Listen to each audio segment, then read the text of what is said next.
चलिए अब बात करते हैं यूपी में जैसे जैसे कोरोना के मामले कम हो रहे हैं वैसे वैसे ही लॉकडाउन में छूट भी दी जा रही है, लेकिन कई जिलों में अभी भी पाबंदियां जारी हैं। ग्रेटर नोएडा में लॉकडाउन जारी है, लेकिन सब्जी मंडी समेत कई जगहों पर कोरोना गाइडलाइन की धज्जियां उड़ रही हैं। लोग समझने के लिए तैयार नहीं है कि ये लापरवाही जानलेवा है। तो वहीं राजधानी लखनऊ में एक मरीज में ब्लैक, व्हाइट और येलो फंगस मिला है। ये लखनऊ का पहला ऐसा केस है जिसमें तीनों फंगस के लक्षण मिले हैं। मरीज का इलाज शहर के एक प्राइवेट अस्पताल में चल रहा है। तो क्या ये नई मुसीबत की आहट है, बताएंगे आपको, लेकिन पहले ग्रेटर नोएडा से लापरवाही की ये तस्वीर दिखाते हैं आपको। ये तस्वीरें आपको दिखा रही हैं, सब्जी मंडी की तस्वीर है। देखिए, जहां पर ये बार बार कहा जा रहा है कि अनलॉक की प्रक्रिया शुरू हो गई है, उसके बाद लोगों की लापरवाही जो है वो चरम पर है। ये सब्जी मंडी की तस्वीर है जहां पर लोग सब्जी खरीदने के लिए गए हैं, लेकिन लापरवाही किस तरीके से देखी जा सकती है। चक्करगाजी पब्लिक आती है गांव से, बहुत से बगैर मास्क आ जाते हैं। मास्क का भी पालन कर रहे हैं बराबर। आज सुबह 6 बजे से 11 बजे तक मंडी चल रही है। लगातार भीड़ हाँ चलती रहती है, आती रहती है।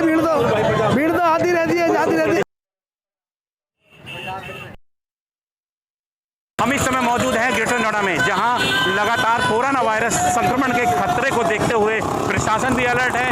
लोग कहीं ना कहीं अभी तक सबक नहीं ले रहे हैं। आप देख सकते हो ग्रेटर नोएडा की ये सब्जी मंडी है जहां लोगों की मास्क भी नहीं लगाया हुआ है और पूरी तरीके से यहाँ लोगों की भीड़ लगी हुई है, लेकिन प्रशासन भी यहाँ कोई भी मौजूद नहीं है, ना कोई पुलिसकर्मी है। लगातार कोरोना संक्रमण का खतरा बढ़ता नजर आ रहा है, जिसके बाद जो लोग हैं सिर्फ हंसते दिखाई दे रहे हैं, उनके चेहरे पे मास्क भी नहीं है। आप तस्वीरों में साफ देख सकते हो, लगातार जो जिले हैं उनमें अभी कई जिलों में छूट दी गई है, लेकिन नोएडा सहित कई जिले ऐसे हैं जिनमें अभी तक कोई छूट नहीं दी गई है। लगातार कहीं ना कहीं कोरोना संक्रमण लगातार बढ़ता नजर आ रहा है और ये लोग मानने को तैयार नहीं है। ग्रेटर नोएडा से तरुण भड़ाना, न्यूज़ स्टेट, उत्तर प्रदेश। तो तस्वीरें देखिए आपने कि किस तरीके से लोगों की तरफ से लापरवाही बढ़ती जा रही है। और चलिए अलग अलग शहरों की तस्वीरें भी आपको दिखाएंगे और इसमें चर्चा करने के लिए हमारे साथ डॉक्टर अरुण पांडे हैं जो कि हेल्थ एक्सपर्ट हैं। अविनाश सिंह हमारे साथ लखनऊ से लाइव जुड़ गए हैं। अमित सिंह की बात करें तो वो भी कुछ देर बाद जुड़ेंगे और साथ ही साथ मानवेंद्र प्रताप सिंह भी हमारे साथ जुड़ गए हैं प्रयागराज से। सबसे पहले आपको लखनऊ लिए चलेंगे। अविनाश, अगर बात करें तो अनलॉक की प्रक्रिया शुरू हो चुकी है, लेकिन लखनऊ का क्या हाल है, किस तरह की तस्वीरें लखनऊ में नजर आ रही हैं? बिल्कुल चांदनी, देखिए प्रदेश के 64 ऐसे ज़िले हैं जहां पर जिन ज़िलों में कर्फ्यू में ढील दी गई है, लेकिन अभी भी 11 ऐसे ज़िले हैं जिसमें कि लखनऊ का भी नाम शामिल है, क्योंकि इन ज़िलों में चूंकि 600 से ज़्यादा अभी भी सक्रिय मामले हैं। तो वैसे में सरकार ने ये तय किया है कि जब तक 600 से कम केसेज नहीं आएंगे तब तक यहाँ पर अनलॉक की प्रक्रिया शुरू नहीं की जाएगी। लेकिन जहाँ तक सवाल आपने पूछा कि लखनऊ का क्या हाल है, कर्फ्यू के क्या हालात हैं, तो आपको तस्वीर दिखाना चाहूँगा। ये तस्वीर आप देख लीजिए, आपको कहीं से नहीं लगेगा कि लखनऊ में कर्फ्यू जैसा कुछ यहाँ पर कोई मामला है, क्योंकि लोग बेधड़क यहाँ से बाहर निकल रहे हैं। हालांकि 2 दिन पहले की तस्वीर कुछ और थी। 2 दिन पहले तक इतनी ज़्यादा भीड़ लखनऊ की सड़कों पर नहीं दिख रही थी। देखिए, सबसे बड़ी बात यह है कि सरकार ने जो जियो जारी किया था कर्फ्यू को लेकर, उसमें साफ साफ लिखा गया था कि ये आंशिक कर्फ्यू है। आंशिक कर्फ्यू यानी कि पूरी तरीके से लॉकडाउन नहीं है। जो ज़रूरी सेवा के लोग हैं, जिन्हें कुछ बहुत ज़रूरी काम है, अपने घरों से बाहर निकल सकते हैं, कहीं भी आ जा सकते हैं। इमरजेंसी सेवाओं के लोगों को छूट दी गई थी, लेकिन उसका मतलब ये भी नहीं था कि आप बेवजह घर से बाहर निकलिए, आप जाइए मौज मस्ती करिए, सैर सपाटा करिए। लेकिन आप इस तस्वीर को देखकर समझ सकती हैं कि चूँकि जो बाज़ार है, लखनऊ के मार्केट हैं, वो बंद हैं, लेकिन फिर भी लखनऊ की सड़कों पर लोगों की आवाजाही को देखकर ऐसा लग रहा है कि लखनऊ में अभी कोई कर्फ्यू नहीं लगा है। तो ये तस्वीर है और कहीं ना कहीं ये लापरवाही भी है चांदनी, क्योंकि लापरवाही भी देखी जा रही है। और लखनऊ के खासतौर पर कई ऐसे इलाके हैं जहाँ पर लोग बड़े लापरवाह नज़र आ रहे हैं। तो ये लखनऊ की तस्वीर है और ऐसी ही तस्वीरें अगर पूरे प्रदेश की बात करें तो तमाम ऐसे शहरों से आ रही है कि जैसे ही अनलॉक की प्रक्रिया शुरू हुई है, जिस तरीके से लगातार तस्वीरें नजर आ रही हैं, वाकई चिंता बढ़ाने वाली तस्वीर है। चलिए आपको प्रयागराज लिए चलेंगे।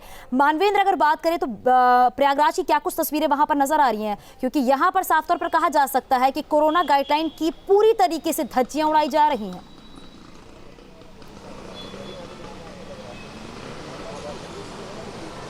जी देखिए चांदनी, वही हाल प्रयागराज का भी है। और अभी चूंकि बाज़ार खुलने का समय हुआ है, अगर आप दिन में सब्जी मंडी के बाज़ार में चले जाएं, खोआ मंडी है, बाज़ार मंडी है, इलेक्ट्रॉनिक मार्केट है, ऐसे तमाम मार्केट हैं जहां छोटी छोटी दुकानें हैं और गलियों में बाज़ार है, तो लोग ठसाठस वहां पर आपको दिखाई देंगे। और जैसे ही प्रयागराज अनलॉक हुआ 1 जून से, उसके बाद से बाज़ारों में भारी भीड़ उमड़ने लगी है। ऐसा लग रहा था कि पूरे महीने भर की कसर लोग एक बार में निकाल लेना चाहते हैं। तमाम लोग जो सोशल डिस्टेंस है उसके नियमों को भूल चुके हैं और कई ऐसे दृश्य भी आपको दिखाई दे जाएंगे कि लोग बिना मास्क के सड़कों पर दिखाई दे रहे हैं। तो कहीं ना कहीं लापरवाही एक बार फिर देखने को मिली है। ये जो कोविड एप्रोप्रिएट बिहेवियर की बात होती है वो एक तरह से यहाँ पर दिखाई नहीं देता और लोग लापरवाह नज़र आ रहे हैं। तो निश्चित तौर पर ऐसा लगता है कि जो लोग हैं, जिस तरह की पब्लिक है, जिस तरह की एजुकेशन है, जिस तरह का सिविक सेंस है लोगों में, वो निश्चित तौर पर उनके पास अगर एक ही विकल्प ऐसा लगता है कि प्रशासन के पास है कि लॉकडाउन लगा दिया जाए और सख्ती की जाए और लोगों का चालान किया जाए, तभी लोग सुधरते हैं। और तमाम लोग उसके बाद भी नहीं सुधरते हैं। जब संक्रमण होता है तो परिवार में लोगों को संक्रमित हो जाते हैं तो लोग सरकार और प्रशासन को दोष देते हैं, अस्पतालों को दोष देते हैं, लेकिन अपने लिए ज़रा सी सावधानी नहीं रख सकते। तो निश्चित तौर पर ये दुखद बात है और कहीं ना कहीं इसका असर पूरे समाज पर पड़ता है। जिस तरह से संक्रमण फैलता है उसका असर लोगों के घरों तक पहुंचता है। तमाम लोगों की मौत हुई है, 800 से ज़्यादा लोगों की मौत प्रयागराज में कोरोना संक्रमण से हो चुकी है। बावजूद इसके लोग सुधरने को, समझने को तैयार नहीं है। तो निश्चित तौर पर ये बात निराश करती है। और बाज़ारों में अगर आप जाएं तो तस्वीर वैसी है जैसे कि इस बार जो सेकंड फेज़ का जो स्ट्रेन था और दूसरी लहर की बात की जाती है, उसके पहले जो स्थिति थी बाज़ार में, वैसी ही लापरवाही एक बार फिर देखने को मिली है। तो लोग बिल्कुल भी समझने को तैयार नहीं। हालांकि पिछले बार की तुलना में मास्किंग थोड़ा सा बेहतर दिखाई देती है, लोग मास्क लगाते हैं, लेकिन अभी भी एक ऐसा बड़ा तबका है जो मास्क तो लगाता है, लेकिन 2 तरह के मास्क होते हैं। एक पुलिस से बचने वाला मास्क होता है, एक कोरोना से बचने वाला मास्क होता है। तो लोग ज़्यादातर पुलिस से बचने वाला मास्क ही लगाते हो। मास्क कैसा लगाना चाहिए, क्या उसका तरीका है, क्या क्वालिटी होनी चाहिए, क्या ब्रांड होना चाहिए, इसके बारे में लोगों को जानकारी नहीं है। लोग एक मास्क लगा लेते हैं और जब पुलिस किसी चौराहे पर दिखाई देती है तो मास्क ऊपर आ जाता है, नहीं तो वो गले के नीचे चला जाता है। साबित हो सकती है हम सभी के लिए। डॉक्टर अरुण हमारे साथ है। डॉक्टर अरुण, आपसे जानना चाहेंगे, वाकई कोरोना के केसेस धीरे धीरे कम हो रहे हैं, अनलॉक की प्रक्रिया भी शुरू हो चुकी है, लेकिन जिस तरीके से लोगों की तरफ से लापरवाही देखने को मिल रही है वो कितनी जानलेवा साबित हो सकती है हम सभी के लिए, दर्शकों को आप बताएं। देखिए चांदनी जी, ये एकदम 100% बात सत्य है कि जो कोरोना के केसेस कम हुए हैं पूरे देश में, वो किस कारण कम हुए हैं? वो लॉकडाउन के कारण कम हुए हैं, कुछ रिस्ट्रिक्शंस लगाने के कारण कम हुए हैं। और अगर ये फिर से अगर अनलॉक की प्रक्रिया चालू हो रही है तो इसका मतलब ये नहीं है कि हमने लॉकडाउन लगाने के बाद कोरोना को जीत लिया। हमने कोरोना के केस को कम किया है, लेकिन अभी भी कोरोना एज तक जहां वहीं पे अटैक करता है जहां पे आप उसके प्रति सचेत नहीं रहते हैं। जैसे आपके भी संवाददाता भी बता रहे थे कि लोग मास्क लगा तो रहे हैं, लेकिन पुलिस के डर के कारण लगा रहे हैं, पुलिस वाला मास्क लगा रहे हैं, कोरोना से बचने के लिए मास्क नहीं लगा रहे। लेकिन मैं वही कहना चाहता हूँ कि मास्क लगाना, कोविड एप्रोप्रिएट बिहेवियर का पालन करना इस समय बहुत ज्यादा जरूरी है, जबकि अनलॉक की प्रक्रिया अगर चालू हो रही है, क्योंकि सब कुछ हमेशा बंद करके नहीं रख सकते। लेकिन हमारी एक जिम्मेदारी ये है, एक नागरिक होने की जिम्मेदारी ये है कि अपने को भी बचाना है, अपने परिवार को भी बचाना है, सोसाइटी को बचाना है। तो उससे कैसे बच सकते हैं? कोविड एप्रोप्रिएट बिहेवियर, यानी कि मैंने पहले से ही आपके चैनल में बोला है कि SMS का पालन हमेशा करना है। एस मतलब पहला S सैनिटाइजेशन, दूसरा M मास्क और तीसरा सोशल डिस्टेंसिंग। तो अभी आपके चैनल के माध्यम से भी मैं देख रहा हूँ कि दुनिया की लोग सोशल डिस्टेंसिंग की धज्जियां उड़ा रहे हैं। तो ये काम नहीं करना है, क्योंकि कोविड जो कोरोना वायरस है वो अपनी प्रवृत्ति नहीं बदलेगा। आपको जहां भी आप चूकेंगे वहीं पे ये कोविड का अटैक होगा, आप बीमार पड़ेंगे, आपकी फैमिली बीमार पड़ेगी। तो आप सबसे मेरी अपील ये है कि अगर अनलॉक की प्रक्रिया सरकारें चालू कर रही हैं तो उसका आप सहयोग करें, न कि इस तरह से। आपके चैनल के माध्यम से मैं देख रहा था दुनिया भर की भीड़ इकट्ठा हुई है, मार्केट में जा रही है अननेसेसरी। आज भी वही स्थिति है कि अगर हम अननेसेसरी घर से बाहर निकलते हैं, अपना कोविड प्रोटोकॉल नहीं फॉलो करते हैं, तो हमें फिर से वो चपेट में कोरोना ले सकता है, हमें फिर से उसी तरह की परिस्थितियां देखनी पड़ सकती है। और एक चीज और मैं अपील करना चाहता हूं आपके चैनल के माध्यम से कि इसके साथ कोविड एप्रोप्रिएट बिहेवियर के साथ वैक्सीनेशन जरूर लगाएं, किसी भी अफवाह किसी भी भ्रांति में ना पड़े। मैं कई जगह देखता हूं कि लोग कुछ भी आके बोलते रहते हैं, लेकिन कहने का मतलब ये है कि आपको वैक्सीन ही एक ऐसी चीज है जो रामबाण साबित होगी और इस कोरोना में हमको विजयी बनाएगी। तो आप कोविड एप्रोप्रिएट अनलॉक की प्रक्रिया में भी मेरी सलाह ये है कि आपको कोविड एप्रोप्रिएट बिहेवियर का पालन करना है। अगर आप नहीं करेंगे तो फिर से परिस्थितियां विपरीत हो जाएंगी, और जब भी आपका समय आता है, जब भी रजिस्ट्रेशन करा के आपका अपॉइंटमेंट मिलता है, वैक्सीनेशन जरूर लगाना है, किसी भी अफवाह में नहीं पड़ना है। कैसे भी वैक्सीनेशन के बारे में आपको ज्यादा जो थोड़ी सी भी भ्रांतियां होती है, आप जरूर अपने नजदीकी स्वास्थ्य केंद्र से या फिर अपने अस्पताल पे या फिर जो भी सरकारों द्वारा गाइडलाइन जारी की उसको जरूर आप पढ़ें, उस पर बात करें और वैक्सीनेशन जरूर लगाएं। ये मैं जरूर कहना चाहूंगा, इस बात पे जोर डाल के कहना चाहूंगा। डॉक्टर अरुण, आपसे ये भी समझना चाहूंगी और ये लोगों को भी समझने की जरूरत है कि अगर अनलॉक की प्रक्रिया शुरू हो चुकी है तो हमें वैसे ही रहना है जैसे कि हम पहले रह रहे थे, यानी कि मास्क लगाना जरूरी है, सोशल डिस्टेंसिंग बहुत ज्यादा जरूरी है और बार बार हाथ धोना बहुत जरूरी है। लेकिन जो तस्वीरें नजर आ रही हैं वाकई चिंता बढ़ाने वाली हैं, क्योंकि अब क्या है कि अनलॉक होने के बाद लोग एक दूसरे से मिलने जा रहे हैं, सब्जी मंडी में भीड़ देखने को मिले, बाजारों में भीड़ देखने को मिली, तो अब किस तरीके से हम सबको सावधानियां बरतना बेहद जरूरी है, वो जानना चाहूंगी मैं आपसे। मैं वही कहना हूँ कि अगर आप अनलॉक की प्रक्रिया है, आपको अगर सब्जी लाने भी जाना है तो आपको ये प्रॉपर जो तरीका है, यानी कि मास्क हमेशा ऐसे लगाना है, मास्क कि आप जैसे सांस हर जगह मैं बताता रहा हूँ, जो जैसे आप मास्क को ढीला लगाएंगे, जैसे मैं ही अभी मास्क लगाया हूँ तो देखिए मेरे चारों तरफ से कवर्ड अप है, तो मास्क को आपको नाक के नीचे नहीं लगाना है, मुंह खुला नहीं रखना है। कोई भी बात जो अगर आपको लगता है, अगर आप चश्मा लगाते हैं और अगर आप बात करते हैं और अगर चश्मे पे फॉगिंग हो रही है तो समझ लीजिए कि मास्क प्रॉपर फिट नहीं है। तो मास्क का प्रॉपर फिट होना आपके लिए बहुत ज्यादा जरूरी है। दूसरी चीज, जब भी आप किसी सब्जी लेने या जरूरी सामान लेने बाहर निकले हैं तो इतना जरूर ख्याल रखें, आप खुद को उसमें उस नियम में बांधे और दूसरा कोई अगर नियम तोड़ रहा है तो उसको हाथ जोड़ के उससे बात करें कि कृपया करके आप भी सोशल डिस्टेंसिंग का पालन करें, क्योंकि ये दो गज की दूरी पहले भी चरण में बोली जा रही थी, अभी भी बोली जा रही है कि अगर ये दूरी नहीं रहेगी तो वो फैलेगा। तो आप मार्केट में भी जा रहे हैं तो उतनी दूरी का ख्याल जरूर रखें।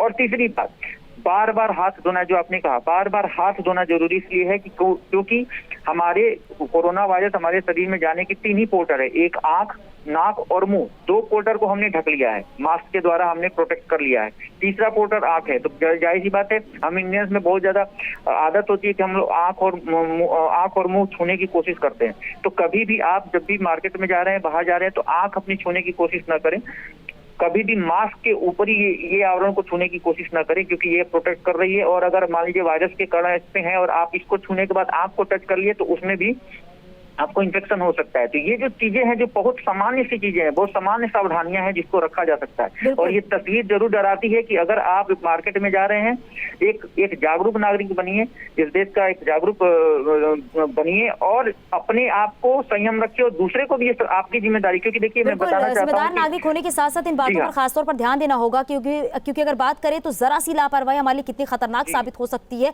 इस बात से अंदाजा लगाया जा सकता है, इन तस्वीरों से अंदाजा लगाया जा सकता है। अविनाश, क्योंकि अगर बात करें तो ब्लैक फंगस के भी लगातार मामले बढ़ते जा रहे हैं। लखनऊ में एक मरीज में ब्लैक फंगस, व्हाइट फंगस और येलो फंगस तीनों के लक्षण मिले हैं। इसको लेकर क्या जानकारी मिल पा रही है और क्या कुछ तैयारियां नजर आ रही है, क्योंकि एक और बड़ी चुनौती नजर आ रही है।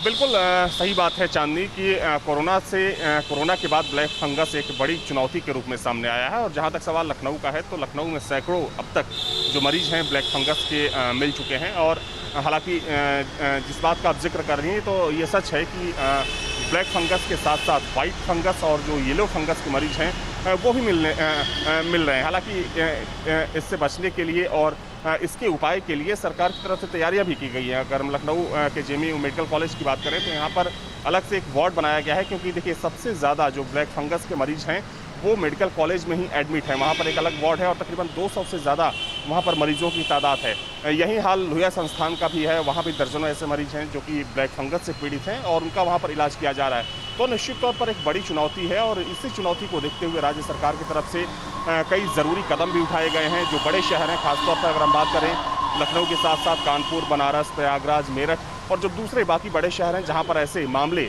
दिख रहे हैं, तो वहाँ पर ऐसे मरीजों के लिए सरकार ने वहाँ के मेडिकल कॉलेज या फिर जो वहाँ के सबसे बड़े सरकारी हॉस्पिटल हैं वहाँ पर ब्लैक फंगस के मरीजों के इलाज के लिए अलग से वार्ड को बनाया गया है, क्योंकि सरकार को पता है कि कोरोना के संक्रमण रेट में भले ही कमी देखी जा रही है, लेकिन ब्लैक फंगस के जो मरीज़ हैं वो काफ़ी मिल रहे हैं, क्योंकि देखिए पोस्ट कोविड एक साइड इफ़ेक्ट है। और चूँकि देखिए सबसे बड़ी बात है कि ये एक नई बीमारी नहीं है, पुरानी बीमारी है, लेकिन जिस तरीके से ब्लैक फंगस लोगों पर अटैक कर रहा है और जो इसके मरीज हैं उनमें जो मोर्टालिटी रेट देखी जा रही है वो काफ़ी गंभीर है। और इसी गंभीरता को देखते हुए कई ज़रूरी कदम उठाए गए हैं और सरकार ने भी साफ किया है। चूंकि बिल्कुल अविनाश, और सरकार की तरफ से ज़रूरी कदम जो है वो भी उठाए जा रहे हैं। प्रयागराज लिए चलेंगे मानवेंद्र, अगर बात करें, क्योंकि जिस तरीके से लापरवाही लोगों की तरफ से बढ़ती जा रही है, इसको देखते हुए सीएम योगी आदित्यनाथ भी काफ़ी चिंतित नजर आए। उनकी नाराजगी साफ तौर पर देखने को मिली और उनका साफ तौर पर यह भी कहना है कि लोगों का सहयोग बहुत ज़रूरी है, क्योंकि अगर लोग इस तरीके से लापरवाही करेंगे तो मुश्किलें और बढ़ सकती हैं, क्योंकि वो अब लॉकडाउन की तरफ नहीं जाना चाहते हैं।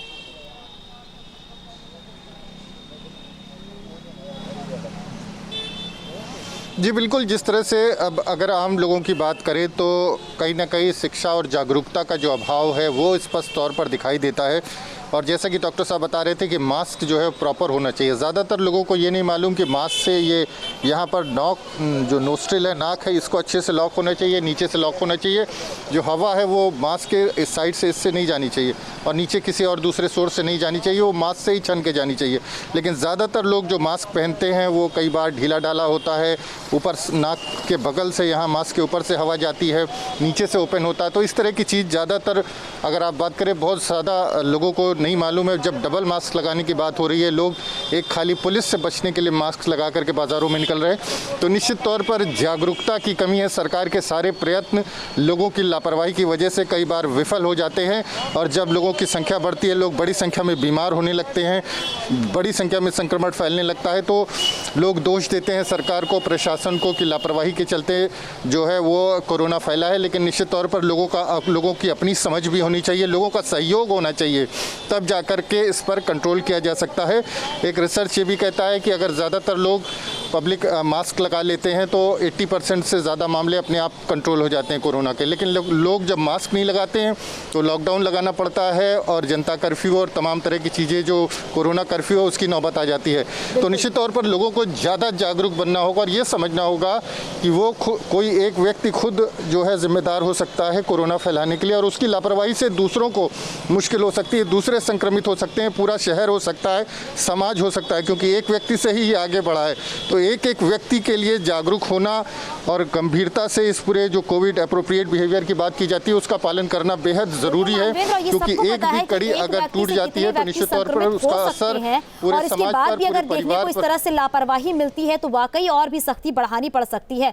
डॉक्टर अरुण, आपसे समझना चाहूंगी, क्योंकि कहा जा रहा है कि पोस्ट कोविड के बाद मरीजों के साथ तमाम तरह की दिक्कतें मिल रही है, तमाम तरह की शिकायतें मिल रही हैं, लेकिन एक बात ये भी सामने आ रही है क्योंकि मौसम भी देखने को ये मिल रहा है कि बार बार बदलते हुए नजर आ रहे हैं, तो मौसम को देखते हुए, पोस्ट कोविड को देखते हुए खान पान को लेकर क्या कुछ होना चाहिए, किस तरह की डाइट होनी चाहिए? देखिए, पोस्ट कोविड में मौसम अभी बरसात का धीरे धीरे मौसम आएगा, तो उसमें देखिए कोविड के साथ साथ बरसात में 2-3 डिजीज और आती हैं कॉमन, जैसे कि मलेरिया, क्योंकि मच्छरों का पनपना बहुत ज्यादा हो जाता है बरसात में, तो मलेरिया, कॉलरा टाइप का, क्योंकि मक्खियां भी बैठती हैं, क्योंकि अगर अब बारिश होती है तो कई सी चीजें मक्खियां, मच्छरों का पनपना ज्यादा हो जाता है, तो इससे फैलने वाले रोग भी ज्यादा होते हैं। अभी मलेरिया होता है, डेंगू होता है, कई जगह इंसेफेलाइटिस होने लगती है, तो ये सब भी चीजें जो है इसको भी हमें ध्यान रखना है, क्योंकि अगर पोस्ट कोविड के बाद अगर इसका भी अटैक आपके ऊपर होता है तो जाहिर सी बात है आपके स्वास्थ्य ऐसे ही थोड़ी सी इम्यूनिटी आपकी लो थी ड्यू टू द कोविड, इस पे भी अगर इन सब चीजों का अटैक हुआ तो थोड़ी सी आपको सेहत में और ज्यादा नुकसान हो सकता है। तो मैं ये कहना चाहता हूं कि अपने खान पान में विशेषकर जहां भी लगता है कि जहां सैनिटाइजेशन और हाइजीन की सबसे ज्यादा आवश्यकता है इस वक्त, क्योंकि आप देख रहे हैं जो फंगस का भी इन्फेक्शन वहां होता है जहां पे हाइजीन की कमी है, जहां पे ह्यूमिडिटी बहुत ज्यादा है, तो ह्यूमिडिटी और हाइजीन जहां पे भी मेंटेन नहीं किया जाएगा वहां पे इस तरह के बिल्कुल, क्योंकि इन्हीं सारी बातों का ध्यान देना बहुत जरूरी है। अविनाश, अगर बात करें तो ग्राउंड जीरो पर अगर बात करें तो किस तरह की तस्वीर नजर आती है और क्या कुछ तैयारियां नजर आ रही हैं आगे के ब्लैक फंगस को देखते हुए और जो कोविड के केसेस लगातार धीरे धीरे कम हो रहे हैं उसको देखते हुए? देखिए, जहाँ तक सवाल तैयारियों का है तो ये सच है चांदनी की कोरोना संक्रमण में भारी कमी देखी गई है, क्योंकि अगर हम 30 अप्रैल के आंकड़े की बात करें तो 30 अप्रैल को पूरे प्रदेश में संक्रमित मरीजों की तादाद 3 लाख के पार चली गई थी, लेकिन वो आंकड़ा अब काफ़ी कम हो चुका है। पिछले 24 घंटे में जो संक्रमित मरीजों की तादाद आई है वो तकरीबन 1200 के आसपास आई है। अब पूरे प्रदेश में सिर्फ 25,000 ही के आसपास ही जो संक्रमित मरीजों की तादाद है वो रह गई है। लेकिन चुनौती ब्लैक फंगस को लेकर है। संक्रमण के मामले तो कम हो रहे हैं, लेकिन देखिए कोविड से रिकवर होने वालों की जो तादाद है वो लाखों में है। और जो रिसर्च या जो एक्सपर्ट की राय है, जो खबरें लगातार सामने आ रही है कि पोस्ट कोविड मरीजों में जिस तरीके से ब्लैक फंगस देखी जा रही है, और क्योंकि देखिए बिल्कुल अविनाश की जो चुनौतियां हैं वो कई सारी नजर आ रही है, और इन चुनौतियों से पार पाना बहुत जरूरी है। लोगों को समझना बहुत जरूरी है कि अगर अनलॉक की प्रक्रिया शुरू हो गई है तो हमें लापरवाही बिल्कुल भी नहीं बरतनी है, क्योंकि कहीं ना कहीं हमारे लिए जानलेवा साबित हो सकती है। बहुत शुक्रिया आप सभी का इस पूरी जानकारी के लिए। और आपको बता दें, क्योंकि लगातार हम आपको बता रहे हैं किस तरीके से इस कोरोना से बचा जा सकता है, ब्लैक फंगस से बचा जा सकता है, जो तमाम बीमारियां हैं उनसे कैसे अपने आप को सुरक्षित रखा जा सकता है। और यहां रुकेंगे कुछ ही पलों के लिए।